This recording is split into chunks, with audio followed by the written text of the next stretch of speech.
বর্তমানে ক্রিকেট দুনিয়ায় সবচেয়ে বড় মিথ্যা কিংবা সবচেয়ে বড় তামাশা কি জানেন? ভারত পাকিস্তান ম্যাচকে বিগ ম্যাচ তকমা দেয়া। এই ম্যাচে মাউন্ট এভারেস্ট একটা ইঁদুরের বাচ্চা প্রসব করে।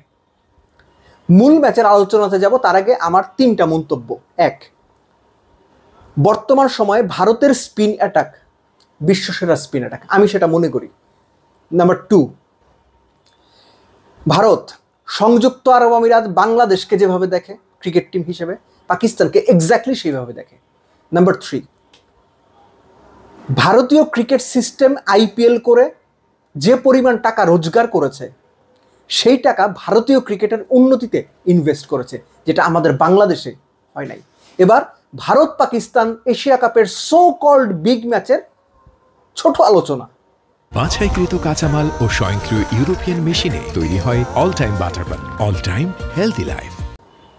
পাকিস্তান ব্যাটিংয়ে প্রথম বলে উইকেট, একটা বাজে বলে হার্দিক পান্ডে উইকেট পেলেন পাকিস্তান, তারপরও 42 রান তুলল পাওয়ার প্লেতে। খেলাটা এরপরে শুরু। ভারতীয় 3 স্পিনার কুলদীপ, ভারুণ, অক্ষর, 3 জনে মিলে 12 ওভারে 60 রান দিয়ে 6 উইকেট পেয়েছেন। খেয়াল করেন, 6 ওভারে 42 পাকিস্তানের রান। তারপরে 7 নম্বর ওভারে কুলদীপ আসলেন, 2 রান দিলেন, রানের প্রেশার। তারপরের ওভারে গিয়ে অক্ষর উইকেট পেলেন। তারপরের ওভার ভারুণ আসলেন, 1 বা 2 রান দিলেন, রানের প্রেশার, অক্ষর উইকেট পেলেন। অক্ষর ফার্স্ট 2 ওভারে 3 উইকেট পেয়েছিলেন। আবার 13তম ওভারে গিয়ে কুলদীপ 1 ওভারে ফার্স্ট ম্যাচের মতো 1 ওভারে 3 উইকেট পেয়েছিলেন না, এই ম্যাচে 2 উইকেট পেলেন। আমরা যখন ছোটবেলায় ক্রিকেট খেলতাম কিংবা যখন একটু বড় হয়েছি, মানিকগঞ্জে যারা সিনিয়র প্লেয়ার ছিলেন বা বড়রা ছিলেন তাদেরকে একটা কথা বলতে শুনতাম যে স্পিন বল যখন বুঝবি না তখন সুইপ মেরে দিবি। স্পিন বল যখন বুঝবি না তখন সুইপ মেরে দিবি। পাকিস্তানের ব্যাটসম্যানদের দেখে আমার অনেক বছরের সেই পুরনো কথাটা মনে পড়লো যে ভারতীয়রা যে স্পিন করছে, লেটস সে কুলদীপের কথা, একটা রং ওয়ান করছেন, একটা গুগলি করছেন, একটা ভেতরে যাচ্ছে, একটা বাইরে যাচ্ছে, একটা টপ স্পিন। পাকিস্তানি ব্যাটসম্যানদের ভারতীয় স্পিনারদের এগেনস্টে দেওয়ার মতো কোনো জবাব ছিল না, না স্কিল ওয়াইজ, না মাইন্ড সেট আপ ওয়াইজ, না টেকনিক ওয়াইজ। না বুঝে ওই সুইপ মেরে 3 জন আউট হয়েছেন। তারা তো বুঝতে পারছেন না বল একটা বাইরে যাবে না ভেতরে যাবে।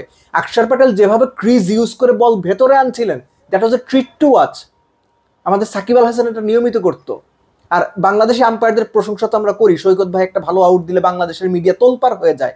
মাসুদুর রহমান মুকুল যে আজে বাজে আম্পায়ারিং করেছেন, এক স্ট্যাম্প এক্সপোজ লেগ স্ট্যাম্পের বাইরে বল হিট করেছে, সেটাও এবিডব্লিউ দিচ্ছেন।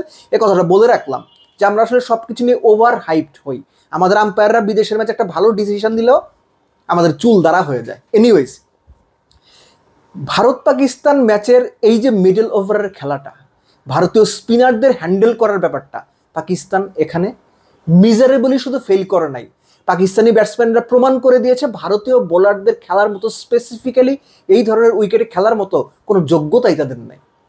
তারা লিটারালি অযোগ্য। এখানে আপনি বাংলাদেশ বসাইতে পারেন, এখানে আপনি হংকং বসাইতে পারেন, ওমান বসাইতে পারেন, আরব আমিরাত বসাইতে পারেন। পাকিস্তানের ব্যাটসম্যানরা বা মিডল অর্ডাররা ভারতীয় স্পিনারদের সামলানোর ক্ষেত্রে এর চাইতে বেটার কিছু না। রেদার শাহিন শাহ আফ্রিদি শেষ বেলায় নেমে এই যে 32 না 33 রান করলে সেটা মোটামুটি পাকিস্তানকে 100 পার করিয়েছে।